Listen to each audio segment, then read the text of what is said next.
আসসালামু আলাইকুম। কেমন আছো তোমরা সবাই? আশা করি আল্লাহর রহমতে সকলে অনেক ভালো আছো, সুস্থ আছো। তোমাদের সকলের দোয়ায় এবং আল্লাহর রহমতে আমি অনেক ভালো আছি। তোমরা যারা ক্লাসে চলে আসছো দ্রুত ক্লাসটা শেয়ার করে দাও।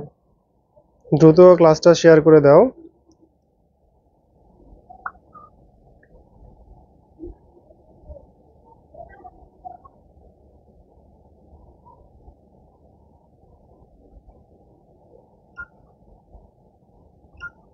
সবখানে দ্রুত ক্লাসটা শেয়ার করে দাও তোমরা যারা চলে আসছো।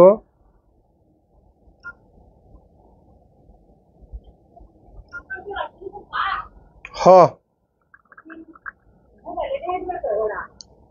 নাই।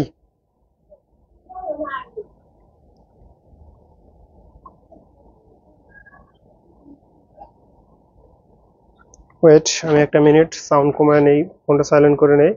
তোমরা যারা চলে আসছো তোমরা সবাই ক্লাসটা দ্রুত শেয়ার করে দাও, আমি ফোনটা সাইলেন্ট করে নেই।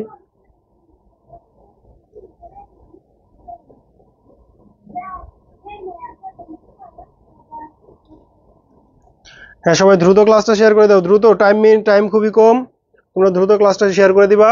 আমরা খুব তাড়াতাড়ি শুরু করবো। আজকে ক্লাস থেকে মিনিমাম মানে আজকে এবং কালকে দুইটা ক্লাস করবো, আমরা দুইটা ফ্রি ক্লাস করবো আজকে এবং নেক্সট যেদিন ক্লাস হবে সেই দিন। দুইটা ক্লাস আমরা পরিসংখ্যান থেকে 10 মার্ক আর এমসিকিউ এর জন্য 3 মার্ক, টোটাল 13 মার্ক নিশ্চিত করবো, ঠিক আছে? দুইটা ক্লাস থেকে আমরা টোটাল 13 মার্ক নিশ্চিত করবো। সবাই আশা করি যে কথাটা বুঝতে পারছো। তোমরা সবাই দ্রুত ক্লাসটা শেয়ার করে দাও যেন সবাই তাড়াতাড়ি ক্লাসে চলে আসতে পারে। যত গ্রুপ আছে সবগুলাতে শেয়ার করে দিবা।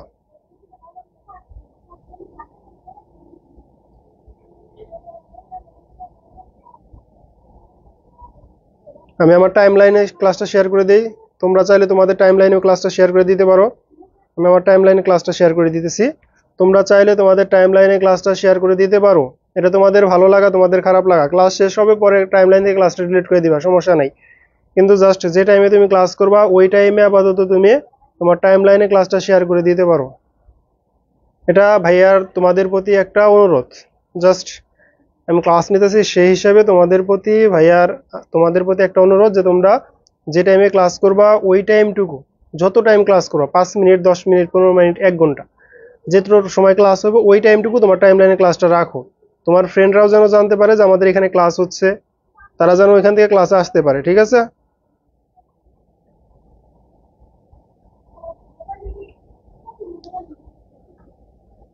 আসো, ম্যাথ ক্লাস ফিজিক্স লিখে রাখছি বলতে ওই ফিজিক্স ক্লাসটা তো শেষ হলো, কারণ চলে গেছিল।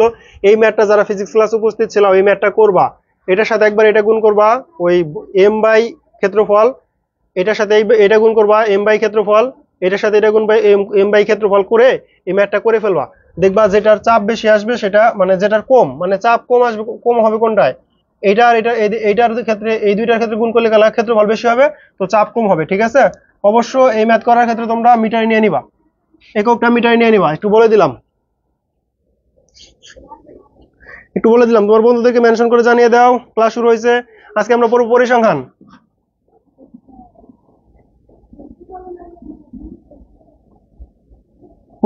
আমি জানি যদিও সবাই ক্লাসটা পারো, আমি যদিও জানি যে তোমরা সবাই এ অধ্যায়ে সবকিছুই পারো, তারপরেও আজকে আমরা জাস্ট একটু টাইম সময় দিব, 2টা দিন 2টা ঘন্টা টাইম দিব পরিসংখ্যানের জন্য। যদিও তোমরা সবাই সবকিছু পারো, তোমাদের রিভিশন হলেও তোমরা ক্লাসটা করবা, ঠিক আছে? আশা করি তোমরা সকলেই ক্লাসে উপস্থিত থাকবা। এখন আমি শুরু করা যাক তাহলে, নাকি কি বলো সবাই? শুরু করা যাক তাহলে, চলো শুরু করি। এখন প্রথমে আমরা বইটা হাতে নেই। বইয়ের ভিতরে বলা আছে প্রথমে এই যে কিছু দেওয়া আছে যে উপাত্ত। প্রথমে আমরা চিনবো, যেহেতু পরিসংখ্যানে আমাদের দুইটা জিনিস প্রয়োজন, তথ্য উপাত্ত, তথ্য আর উপাত্ত দুইটা জিনিস প্রয়োজন। উপাত্ত হলো কি আমাদের যে সংখ্যা মানে গুণবাচক নয় এমন সংখ্যাসূচক তথ্যাদি তথ্য বলি পরিসংখ্যানের উপাত্ত। গুণবাচক হওয়া যাবে না, যেমন গুণবাচক কি আছে, যেমন তোমার দোষ গুণ, এইগুলো যদি পরিমাপ করে এগুলো কোনো তো সংখ্যাসূচক তথ্য, মানে এগুলো হলো আমাদের গুণবাচক মানে একটা গুণবাচক সংখ্যা। এই গুণবাচক সংখ্যা হওয়া যাবে না, জাস্ট একটা সংখ্যা হতে হবে। সেটা ধরো আমি বললাম যে কারো বয়স, ওজন, তারপরে বললাম যে এই গ্রামে এতজন মানুষ বাস করে, এই বাংলাদেশে এতজন মানুষ বাস করে, বেশি এতজন মানুষ বাস করে, এই যে সবকিছু বলতেছি এই সবকিছুকে আমরা বলবো কি উপাত্ত, এগুলা কি বলবো আমরা? উপাত্ত। দেখবা যেগুলা যে বাংলাদেশে যে প্রতিষ্ঠানগুলো আছে যারা এই মানে পাবলিক সার্ভিসে কাজ করে, তারা যে ডাটা কালেক্ট করে, দেখবা আমাদের কিছুদিন পর পর জনশুমারি হয়, তারপরে আমাদের অর্থনৈতিক শুমারি হয়। তারা কি করে? এই অর্থনৈতিক জনশুমারি, এই যে তারা জনসংখ্যা গণনা করতেছে, অর্থনৈতিক শুমারি, তারা কোথায় কি আছে, কয়টা কোন গ্রামে কিরকম উন্নত, এগুলা হিসাব করতেছে। এগুলা কি সবই আমাদের পরিসংখ্যানের অংশ। এমসিকিউ, আজকের ক্লাস তো এমসিকিউ না, বলে দিছিলাম না? এমসিকিউ ক্লাস পরিসংখ্যান শেষ হওয়ার পরে আবার এমসিকিউ শুরু হবে। পরিসংখ্যান শেষ হওয়ার পর আবার এমসিকিউ শুরু হবে, মানে পরিসংখ্যানের দুইটা ক্লাস। আজকে হলো সোমবার পরিসংখ্যান, আর হলো বুধবার। 2 দিন পরিসংখ্যান পড়বো আমরা, 2 দিন পরিসংখ্যান পড়বো, ঠিক আছে? তারপরে আবার সামনের শনিবার থেকে আবার ত্রিকোণমিতিক এমসিকিউ শুরু হবে। সামনের শনিবার থেকে আবার ত্রিকোণমিতিক এমসিকিউ শুরু হবে। সামনের শনিবার থেকে আবার ত্রিকোণমিতিক এমসিকিউ শুরু হবে। তো আসলে আমরা এখন পড়ার মধ্যে চলে আসি, ঠিক আছে? আশা করি বুঝতে পারছো। সামনের শনিবার থেকে আবার ত্রিকোণমিতিক এমসিকিউ শুরু হবে। তো আমরা প্রথমে পড়বো আমরা চলক। আমরা পড়বো কি? চলক বা ভেরিয়েবল। চলক বা ভেরিয়েবল কি, আগে এই জিনিসগুলো আমরা পড়বো। চলক বা ভেরিয়েবল সংখ্যাসূচক তথ্যসমূহ পরিসংখ্যানের উপাত্ত। এতে ব্যবহৃত সংখ্যাসমূহ চলকের মান নির্দেশ করে। এতে ব্যবহৃত সংখ্যাসমূহ চলকের মান নির্দেশ করে। ধরো আমাদের এইখানে যে আমরা জিনিসগুলা প্রকাশ করব, মানে এদের সংখ্যাসূচক আমরা পড়লাম কি? উপাত্ত কি? উপাত্ত কি পড়লাম আমরা? যে পরিসংখ্যানে মানে উপাত্ত হলো সংখ্যাসূচক তথ্যসমূহ। সংখ্যাসূচক তথ্যসমূহ কি আমাদের পরিসংখ্যানের উপাত্ত। আর এই উপাত্তগুলাকে আমরা বলবো, উপাত্তগুলা যার মাধ্যমে প্রকাশ করব, উপাত্তগুলো আমরা যার মাধ্যমে প্রকাশ করব সেগুলাকে বলবো আমরা চলক। আর এখানে ভেরিয়েবল বা চলক হলো 2 প্রকার। চলক হলো কয় প্রকার? 2 প্রকার। দেখো নোট করতে বলছি যেহেতু, তো তোমরা সবাই নোট করবা, আমি লিখে দিতেছি। একটু বাংলা লেখাটা এখানে থেকে লিখে নিবা। এখানে লিখে নিবা উপাত্ত, সর্বপ্রথম লিখবা, নোট করতে হবে সবারই। উপাত্ত, উপাত্ত কি? সবাই একটু নোট করো।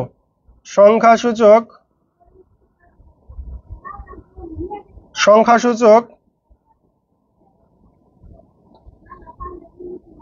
তথ্যসমূহ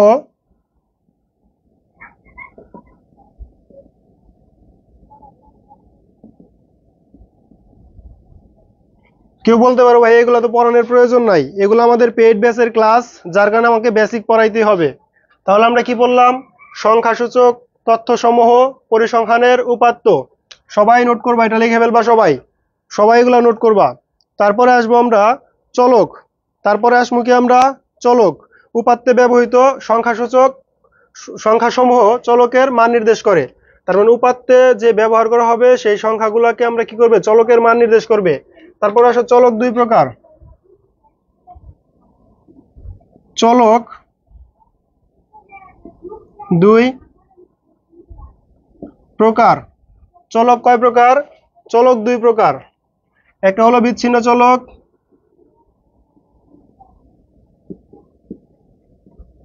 বিচ্ছিন্ন চলক,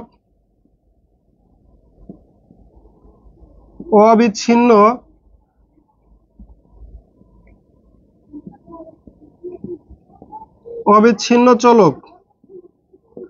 তাহলে আমরা কি বললাম? চলক 2 প্রকার, বিচ্ছিন্ন চলক, অবিচ্ছিন্ন চলক, ঠিক আছে? এখন আসো বিচ্ছিন্ন চলক, অবিচ্ছিন্ন চলক আমরা পড়লাম। এখন আমরা সংজ্ঞা দেখব, বিচ্ছিন্ন চলক কাকে বলে, অবিচ্ছিন্ন চলক কাকে বলে। এখান থেকে একটা এমসিকিউ আসবে, একটা এমসিকিউ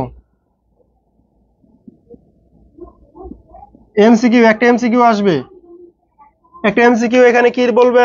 ধরো আমি বললাম পাখি, এটা কোন ধরনের চলক? বললাম পাখি কোন ধরনের চলক? কোন ধরনের চলক? বললাম কি পাখি কোন ধরনের চলক। আমাদের বলবে এমসিকিউ এর মধ্যে যে পাখি কোন ধরনের চলক, তারপরে বলবে তাপমাত্রা কোন ধরনের চলক, বলবে বয়স কোন ধরনের চলক। এখন আমরা মনে রাখবো যে চলক সমূহকে শুধুমাত্র পূর্ণ সংখ্যায় প্রকাশ করা যায়, যে চলক সমূহকে শুধুমাত্র পূর্ণ সংখ্যায় প্রকাশ করা যায় তাদেরকে বলবো। বাঁচতে বেশি নেট প্রবলেম করতেছে। দেখো যে চলকের মান শুধুমাত্র পূর্ণ সংখ্যা হয় তাদেরকে আমরা বলবো কি বিচ্ছিন্ন চলক। যে চলকের মান শুধুমাত্র পূর্ণ সংখ্যা হবে, পূর্ণ সংখ্যা বলতে আমাদের এখানে হবে 1 হবে, 2 হবে, 3 হবে, 4 হবে, 5 হবে। যদি এরকম হয়, দেখো এই 1 থেকে 2, 1 থেকে 2 এর মধ্যে অসংখ্য মান আছে না? দেখো এটা অবিচ্ছিন্ন চলক। হ্যাঁ, আমাদের বলছে এটা অবিচ্ছিন্ন চলক বলছো তোমরা সবাই, এটা অবিচ্ছিন্ন চলক বলছো। যাই হোক, তোমরা বলো, সমস্যা নাই। এখন দেখো এই 1 আর 2 এর মাঝখানে, 1 এবং 2 এর মাঝখানে অনেক ডিফারেন্স আছে না মান?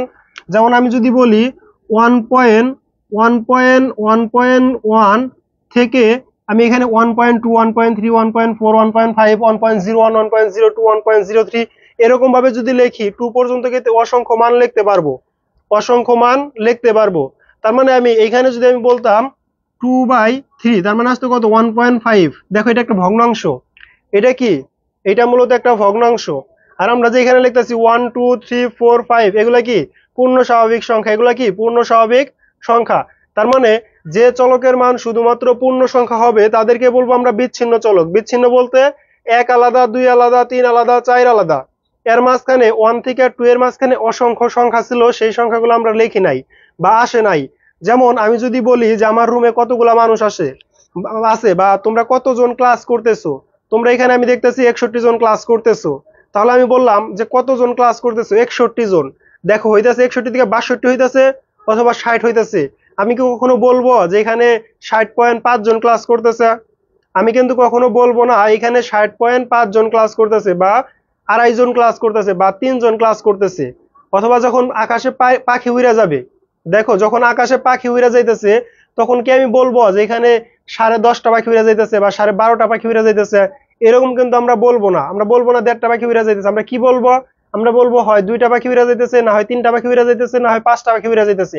তার মানে দেখো এখানে কোনো ভগ্নাংশ আসবে না, এখানে কোনো ভগ্নাংশ আসবে না। তার মানে এখানে যে সংখ্যাই আসুক সেটা একটা পূর্ণ সংখ্যা আসবে, সেটা একটা স্বাভাবিক পূর্ণ সংখ্যা আসতেছে। তার মানে যে সংখ্যাকে ভগ্নাংশ আকারে প্রকাশ করা যাবে না, যে সংখ্যাকে ভগ্নাংশ আকারে প্রকাশ করা যাবে না, শুধুমাত্র পূর্ণ সংখ্যা হবে, তাকে বলবো আমরা বিচ্ছিন্ন চলক। তাকে বলবো বিচ্ছিন্ন চলক। যেমন পশু পাখি, গাছপালা, তারপরে মানুষ যা আসবে সেগুলা কি আমাদের বিচ্ছিন্ন চলক, বিচ্ছিন্ন চলক। তারপরে আসো অবিচ্ছিন্ন চলক। যে চলকের মানকে যে চলকের মানকে পূর্ণ সংখ্যা বা ভগ্নাংশ যে কোনো ভাবে প্রকাশ করা যায় তাকে বলবো আমরা অবিচ্ছিন্ন চলক। অবিচ্ছিন্ন মানে কি? কোনো কিছু আলাদা নয়। অবিচ্ছিন্ন মানে কি? কোনো কিছু আলাদা নয়, মানে একটার সাথে একটা লাইগা আছে এরকম না। যেমন আমি বললাম একটা গাছ ঝড়ে ভেঙে গেছে, এই গাছটা ভেঙে যাওয়ার পরে দুইটা অংশ হতে পারে, একটা ভেঙে একদম দূরে জায়গায় পড়তে পারে, অথবা গাছটা ওই যে জায়গায় ভাঙছে ওই জায়গায় লাগিয়ে থাকতে পারে। যেমন আমরা দশম অধ্যায়ে যে ম্যাথ গুলা করছি ওই টাইমে এগুলা বলছি। তাহলে দেখো ওই গাছটা ভাঙে হয় গাছের সাথে লাগিয়ে আছে অথবা দূরে যায় পড়ছে। যদি গাছের সাথে লাগিয়ে থাকতো তখন আমরা বলতাম অবিচ্ছিন্ন অবস্থায় আছে, গাছটা ভেঙে অবিচ্ছিন্ন অবস্থায় আছে।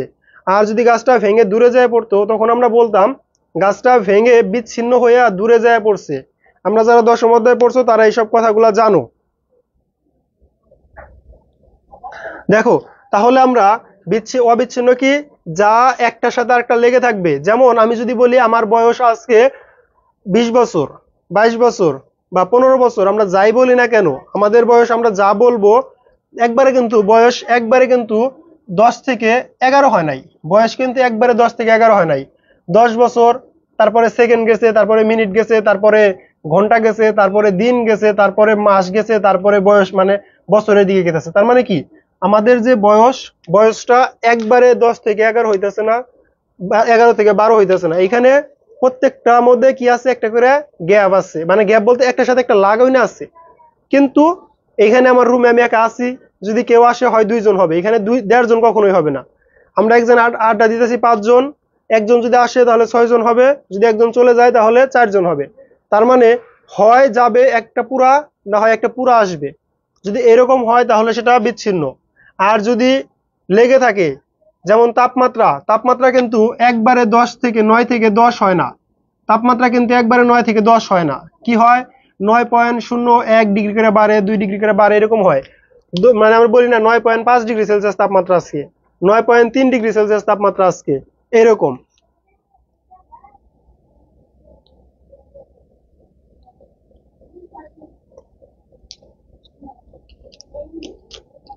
পি বাই কিউ আকারে ভাগ করা যায় না তাকে বিচ্ছিন্ন চলক বলা হয়।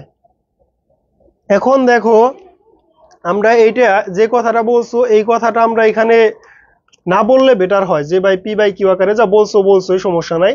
দেখো আমরা আমরা মনে রাখবো যেটা ভগ্ন অংশ আসবে, মূলত যেটা ভগ্ন অংশ আসবে সেটাকে বলবো আমরা কি, সেটাকে বলবো আমরা যেটা ভগ্নাংশের অবিচ্ছিন্ন, যেটা পূর্ণ সংখ্যা আসবে সেটাকে বলবো বিচ্ছিন্ন।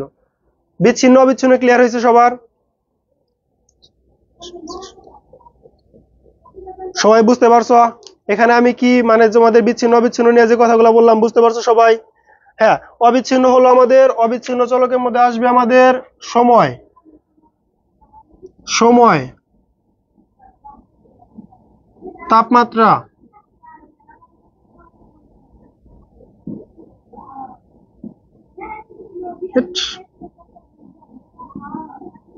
বয়স, সময়, তাপমাত্রা, বয়স।